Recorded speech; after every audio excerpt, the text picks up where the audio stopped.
I'm Gayatri. I'm a cook, a teacher, a traveler, and I'm coming into your homes with my new show, Global Chullah.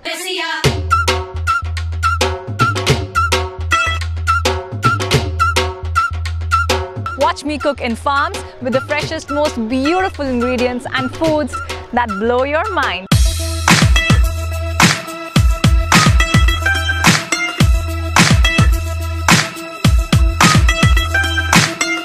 So now I'm going to make Amritsari Kulcha. Now this is the ever famous Amritsari dish. No one visits Amritsar without an Amritsari Kulcha.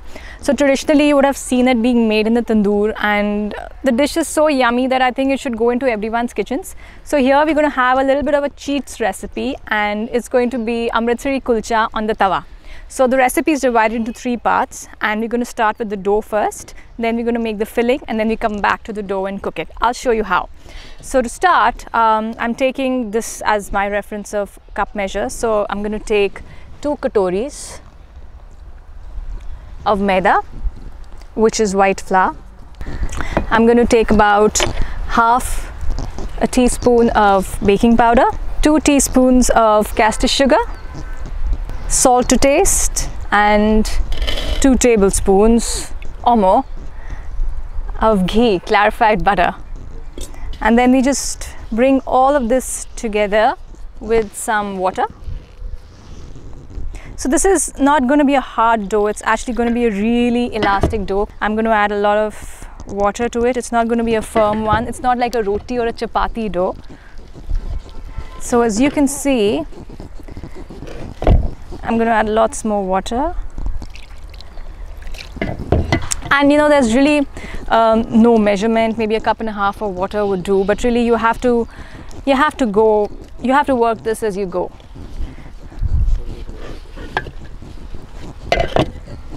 There are many famous kulcha joints in Amritsar, and it's a breakfast dish.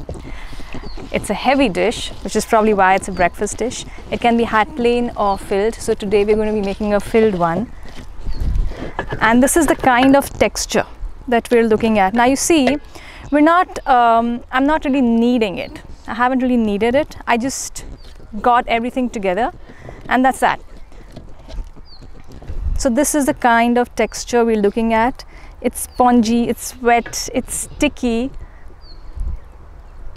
Okay, and we're going to leave it here, just the way it is.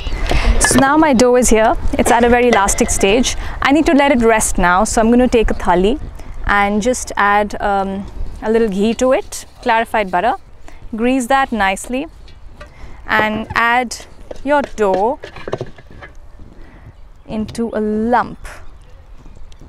Just let it rest for a short while. So we're going to cover it with a damp cheesecloth.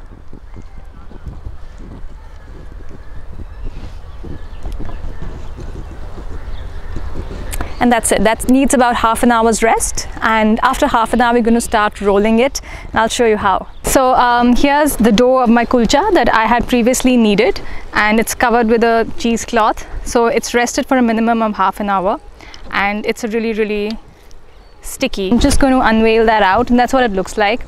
It doesn't really rise. It's not like a bread dough, but all we need to do is just let the gluten in the flour rest. Okay, so that's how it is. Now on a board you need to just get some maida or some flour, white flour on, and there you are. So you just tap that down and add a little more white flour on top. So now really here you don't need to use a rolling pin. Here you have to use your hands, and you have to be really gentle with the dough. Don't be harsh, and just pat it down nicely. Ensure that it doesn't stick. And how we're going to work over here is very similar to that technique of a puff pastry. So exactly how you would do a puff pastry, this would be really similar, because essentially we're actually creating layers. So that's nicely just patted out. So it's going to look something like this, and you got to work fast, especially if it's a hot day like this. You don't want your butter melting out. So I've got some butter here. This is white butter. Again, it's come from the Gaushala, the cows that were milked this morning. So everything that you can really imagine is really close to the farm, and it's as authentic as it gets. So we're just going to spread the butter out, and then we're going to fold the dough. and fold again. Now more flour and turn. Pat it down a little bit, ensure it gets a nice little shape, and then some more butter. So as it gets the shape, actually I think we need to pat it down a little more.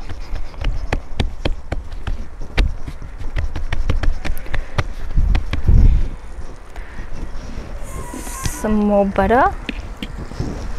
You can vary the amount of butter really that you want. If you like less butter, by all means go for it. If you like salted butter, please ensure that you don't previously add salt to the flour mix. So now I'm going to fold this on the other side. So this is like the traditional letter fold, okay? And here you are. So this is where the dough is at this point. And then again, exactly how you would in puff pastry, we're going to let this rest for a short while. So here is our greased plate,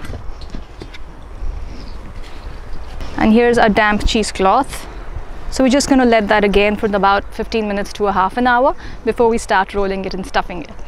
So here's my dough, which was just previously, covered with cheesecloth. It was rolled with lots and lots of butter.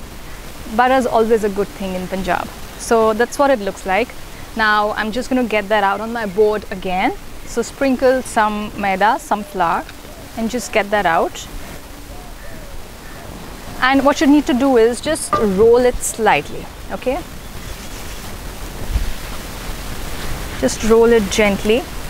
So the reason that we want the dough to rest, it's because so that it's manageable, so that the butter has time to amalgamate with the flour, so that the gluten in the flour has time to rest. And that's really important, that's really crucial. I don't believe you should have a shortcut when it comes to this. But trust me, it's worth the wait.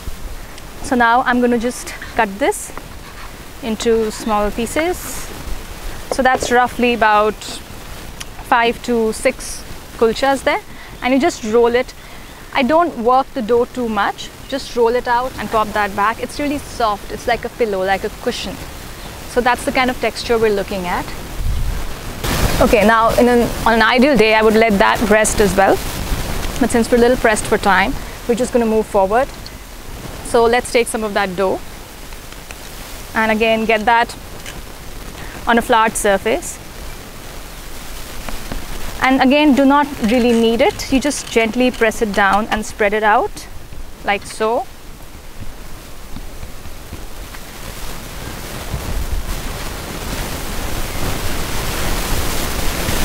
Keep pressing and gently just coax it to go to a wider level. You gotta be really gentle here. You could even do this.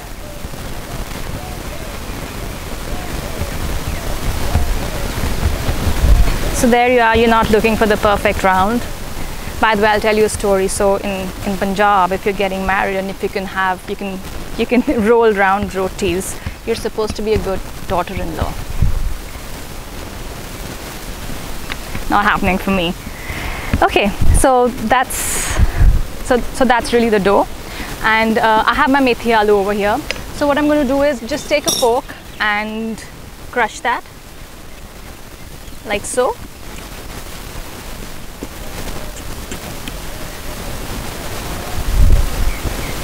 Okay, you want it to be a nice little mash because we don't want chunks of potatoes in the kulcha because that will affect the texture.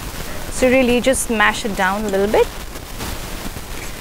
So really a kulcha ideally is made with potatoes, boiled potatoes and onions, some dhania, fresh coriander that is, and a few spices, and that's really fine. You could make it like that.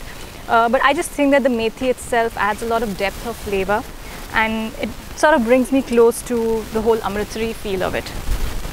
So you just press that down and then you cover it.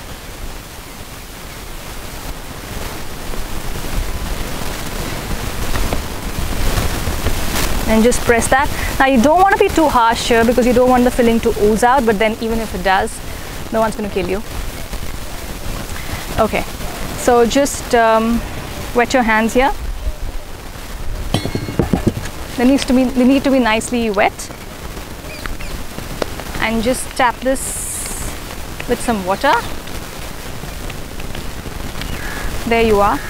And it goes on the tawa. So ideally this would be cooked on a tandoor, but not all of us have tandoors in our houses. So this is like a shortcut method of doing it on the tawas. And this is a good size. For me, this is a good size because, you know, one person can eat this and not feel so guilty as compared to having a huge one.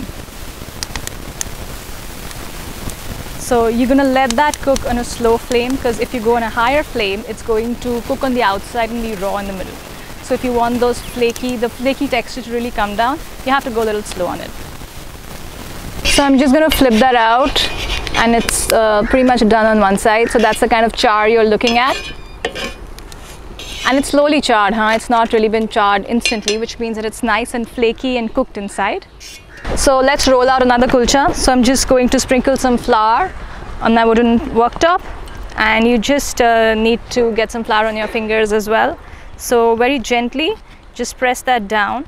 You need to be really gentle. I would prefer that you don't use a rolling pin over here. Use your hands, use your fingers, and, you know, gently just coax the flour. Just coax this dough out very nicely. This is some of my methi aaloo, which is nicely mashed. So just going to pop that in, and then really just cover it up.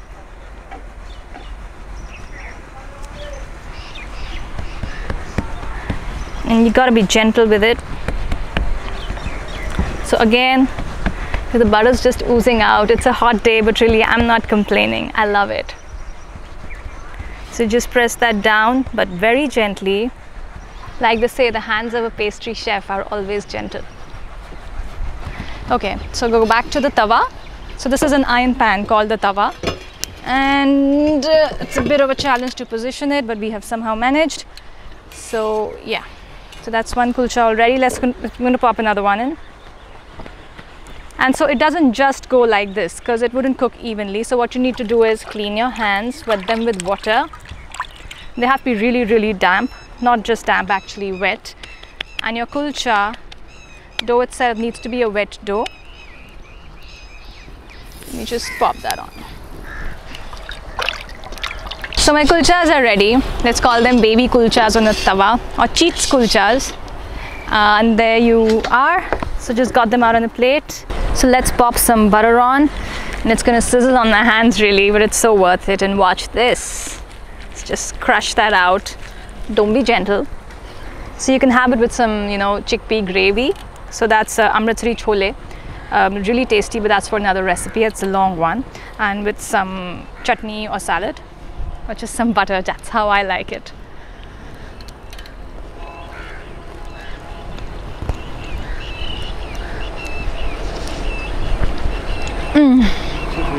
It's really nice, if I may say so myself. Absolutely yum, and all of this is mine. Not sharing with the crew this time.